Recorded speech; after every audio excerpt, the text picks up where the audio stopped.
On the afternoon of November 24, 1971, a man appearing middle-aged and carrying a briefcase made his way into Portland International Airport. Identifying himself as Dan Cooper, he purchased a one-way ticket to Seattle, Washington. He, along with 36 passengers and a crew of 6, soon boarded Northwest Airlines Flight 305. Settling into the right side of the cabin in the last row, Cooper ordered a drink, had a smoke, as was customary in the 70s, and waited for departure. Once the flight was airborne, Cooper handed flight attendant Florence Schaffner an envelope. Inside, a handwritten note informed her he possessed a bomb. Glimpsing what looked like dynamite in his briefcase, Schaffner reluctantly sat beside him. Cooper's demands were straightforward: $200,000 in cash, for parachutes, and a fuel truck ready to refuel the plane upon landing in Seattle. He hinted at serious consequences if these demands weren't met. While airborne, Schaffner relayed the situation to the cockpit, leaving flight attendant Tina Mucklow to act as an intermediary between Cooper and the crew. For over an hour, Flight 305 circled Seattle as authorities scrambled to collect the ransom and parachutes. By 5:45 p.m., more than 2 hours past its scheduled arrival, the flight landed at Seattle. Darkness had fallen as the plane parked on a secluded part of the tarmac. Mucklow brought the ransom and parachutes on board in exchange for the release of all passengers and 2 flight attendants, who were unaware of the hijacking. With the ransom secured, Cooper directed the pilot to fly to Mexico City at a low altitude and reduce speed, with landing gear down and the cabin lights off.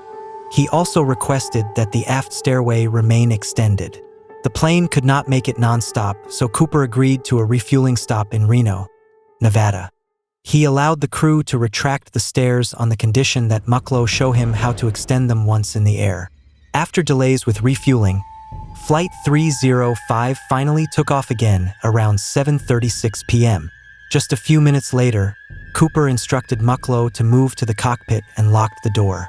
The last glimpse she had of Cooper was him standing mid-aisle, seemingly preparing to jump. 3 hours later, the plane landed safely in Reno. When the crew investigated, Cooper and his belongings were nowhere to be found. The aft stairway had been deployed mid-flight and showed minor damage. Authorities theorized that Cooper jumped from the plane somewhere between Seattle and Reno. FBI agents found only minimal physical evidence: a black clip-on tie, 8 cigarette butts, and 2 unused parachutes. The crew and passengers described Cooper as a white male, mid-40s, with brown eyes and dark hair, dressed in a dark suit and trench coat, with sunglasses donned shortly after boarding. Using these descriptions, the FBI created the first composite sketches. Determining the exact location and timing of Cooper's jump proved challenging. None of the crew or the fighter pilots who had escorted the flight witnessed him leaving. The crew did report a distinct vibration around 8:05 p.m., which was later thought to be when Cooper leaped. To estimate his landing site, the FBI calculated the plane's probable location using an airway called Victor 23. They believed Cooper's jump likely occurred 40 kilometers north of Portland, but the search area covered difficult terrain of dense forests and mountainous areas. Cold, rainy conditions made the search nearly impossible. Despite the extensive efforts, authorities found no trace of Cooper or his belongings. As the FBI faced a dead end, they turned attention to tracking the ransom. Since the $10,000 and $20 banknotes were recorded by serial number, officials hoped they would resurface. A decade passed without any sign of the money, until a young boy, Brian Ingram, unearthed 3 bundles of cash totaling $5,880 along the shore of the Columbia River in 1980. The degraded cash was traced to Cooper's ransom, but it raised questions about how it had traveled so far from the suspected drop zone. Some speculated the money fell into the river and floated downstream, yet this theory conflicted with the river's flow direction. An alternative idea placed Cooper's drop zone further southeast, near the Washougal River. Others proposed that a dredging project on Tina Bar, where the money was found, may have shifted the cash post-1974. Upon reevaluation, the analysis suggested that what was initially perceived as a layer of deposited sediment might actually have been a naturally occurring layer of clay. Moreover, this sediment was found some distance from where the money was unearthed, raising further questions. Notably, when Ingram discovered the bundles, the rubber bands binding them were intact. This is significant because tests conducted in 2009 indicated that this brand of rubber bands could not endure exposure to air or water for more than a year. This implies that unless the bundles were somehow shielded, they must have been buried at Tina Bar within a year of the hijacking. Consequently, it's likely that Cooper or someone else buried the money intentionally. Did Cooper survive to bury the money himself? Or did someone stumble upon Cooper's remains and then hide it? If a non-human explanation exists, it has remained elusive for investigators. Since Ingram's discovery in 1980, Tina Bar and the surrounding areas of the Washougal River have been thoroughly searched. Yet, there's been no trace of Cooper or the rest of the cache. The question of survival from the outset, many have presumed that Cooper did not survive his bold escape. While there's no definitive evidence proving Cooper's survival, the idea that he perished is not without basis. Cooper's escape was into the night, with Flight 305 cutting through a freezing rainstorm at roughly 170 knots and flying 10,000 feet above southern Washington. The violent winds were so intense that they tore a placard off the rear stairway, which was later found in 1978 almost directly beneath the projected flight path. Cooper's attire was hardly suited for such conditions, and the clouds below likely concealed his precise location. Even if he had visibility and a specific landing site in mind, the parachute he chose lacked steering capability, preventing him from controlling his descent toward any intended landing zone and complicating any coordination with a possible ground accomplice. While Cooper displayed some knowledge of parachuting, his actual level of skill is questionable. It's believed he demanded 2 sets of parachutes to create the impression he might take a hostage. As a result, the FBI, fearing harm to an innocent person, refrained from sabotaging the parachutes. However, in their rush, they mistakenly provided Cooper with a non-functional training chute, which Cooper inadvertently took, using it in a manner that remains open to interpretation. In both choices of equipment, Cooper seems to have selected the least effective options, but there could be alternative interpretations. For instance, it's possible he used the dummy chute not as a backup but to secure the bag of cash. In fact, he attempted to utilize the functional reserve chute for that purpose, removing suspension lines to wrap around the money bag. Perhaps the training chute served a similar function. Cooper's choice of the older primary chute might also reflect familiarity, suggesting he was accustomed to a military chute rather than the civilian luxury model he left behind. This has led some to speculate that Cooper might have a military background, as indicated by his knowledge of local military bases. While the plane was in a holding pattern near Seattle, he mentioned that McChord Air Force Base was only 20 minutes away from Seattle-Tacoma Airport, a correct statement at the time. Beyond possible military ties, Cooper could even have had connections to the Central Intelligence Agency. The Boeing 727, the plane he chose to hijack, was favored by the CIA during the Vietnam War for covertly dropping agents and supplies due to its unique rear stairway design, which could explain why Cooper selected this model. However, Cooper's choice of Northwest Airlines appears to have been random. When flight attendant Tina Mucklow asked about his motives, Cooper replied, "It's not because I have a grudge toward your airline. It's simply that I have a grudge." He further noted that Flight 305 was conveniently located at the right place and time. Nevertheless, Cooper seemed remarkably prepared. He was knowledgeable about aircraft and aviation, showed familiarity with the local terrain, maintained a low profile to avoid panic, and took steps to conceal his identity. He demanded 4 parachutes, forcing the authorities to consider the possibility of a hostage. He even reclaimed the note he had initially handed to Florence Schaffner, leaving behind no other samples of his handwriting. However, Cooper may not have fully planned his escape, as he had to change his destination from Mexico City to Reno at the last minute. If he survived the jump and made it to the ground, he would have faced a challenging trek through a cold, snow-dusted forest in just loafers and a trench coat. This suggests that Cooper's leap was more a gamble than a carefully orchestrated exit. Nonetheless, authorities never received a missing person report matching Cooper's description after the hijacking, hinting he might have survived and quickly resumed his life. Other hijackers have executed similar stunts and survived, even if they were later caught. In the end, The most plausible explanation for how bundles of cash ended up at Tina Bar is human intervention. Despite extensive searches, the mystery endures. When news of the hijacking broke, the FBI was already investigating a potential suspect named D.B. Cooper in Portland. Although this Cooper was soon ruled out, a media mix-up between Dan Cooper and D.B. Cooper led to the name we now know.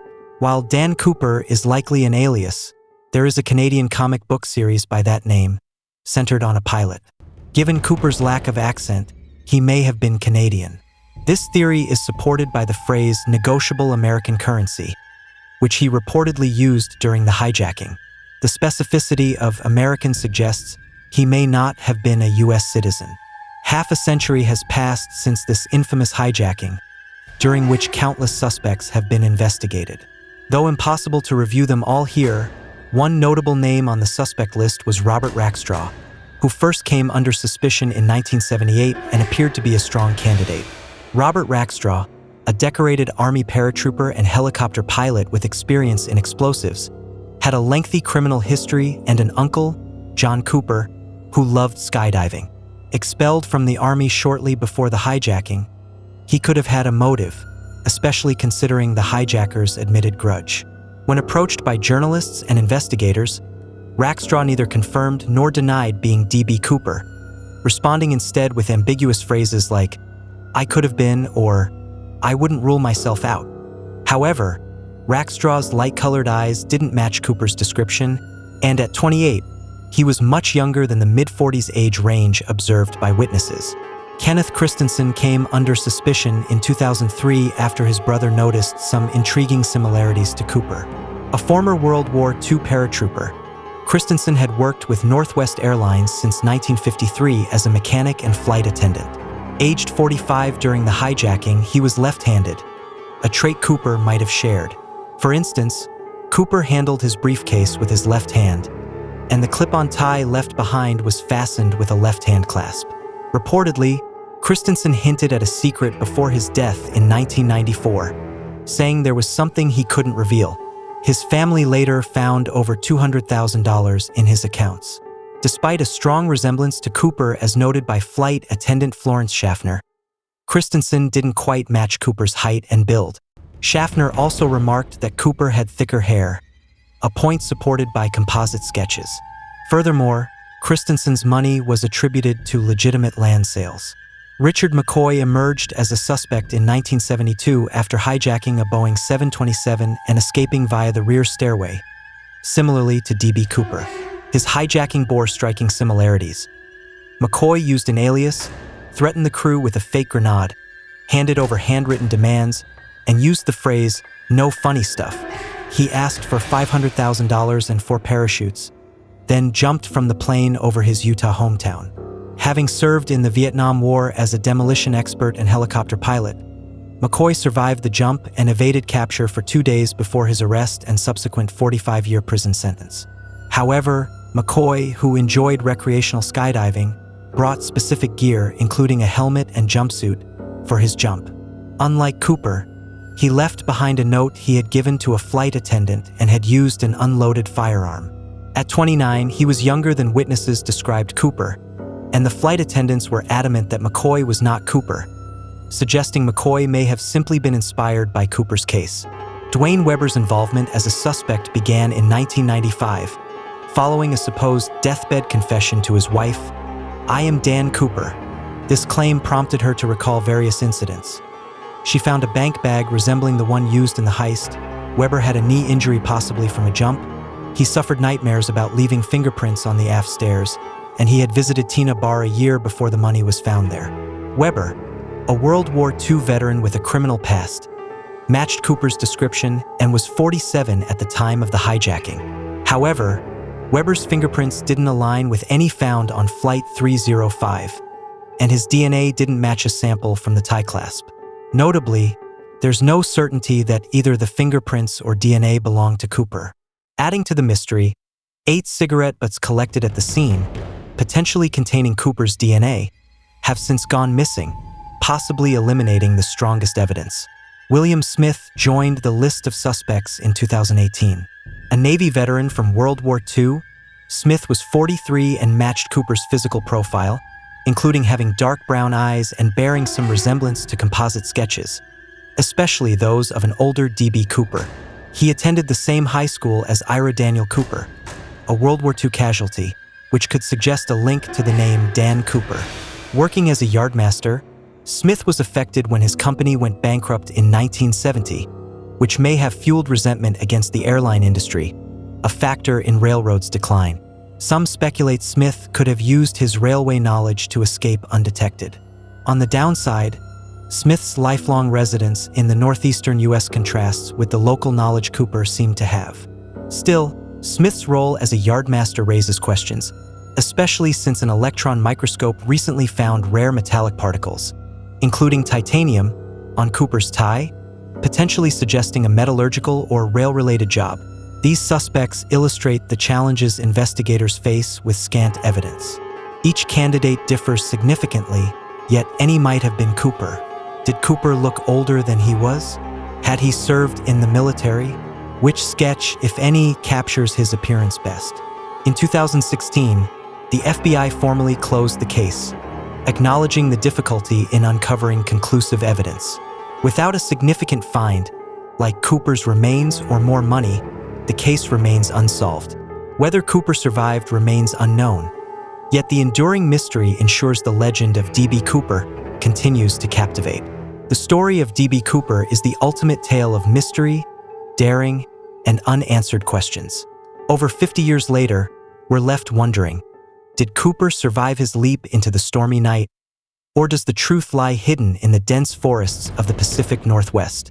Theories abound, suspects come and go, but the legend of D.B. Cooper remains as enigmatic as ever.